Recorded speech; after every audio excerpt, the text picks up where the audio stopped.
Hi, my name is Zach Rule. I am the digital marketing specialist here at Ascenda.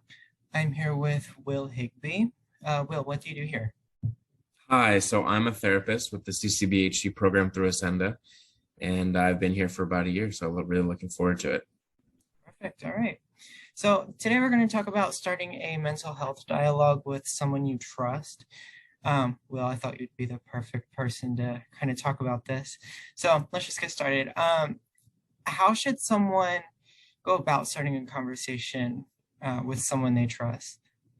So with someone they trust, I think is a key element to that because trust is an inherent part of having this conversation.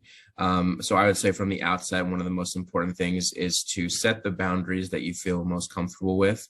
For example, if baring your soul and discussing some mental health issues is very challenging. And so to say, I might need to stop halfway through. So please don't pressure me if I do stop the conversation, but I will continue it later. Just setting some boundaries at the outset to allow the space to help the other person recognize where you might need to stop and start. And even setting some boundaries around, please, don't ask any questions. Please just let me get this off my chest. Or please, give me some feedback. Everyone's boundaries are going to be very individualized, and this discussion is going to be very individualized. So allowing those boundaries to be set in place before the discussion happens can really change the outcome of the conversation. Are there any anxiety relieving techniques to kind of get this conversation started? Yeah, absolutely. Having this conversation can really provoke a lot of anxiety.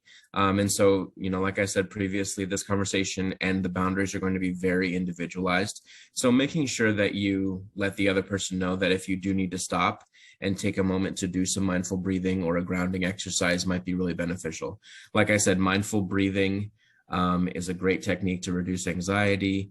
Whether it's, taking 5 breaths with the hand on your chest to make sure that you're recognizing that you are breathing, or taking a moment to do a grounding exercise. I really like to do the 5, 4, 3, 2, 1 technique where you name 5 things that you can see, 4 things that you can hear, 3 things that you can touch, 2 things that you can smell, and 1 thing that you can taste.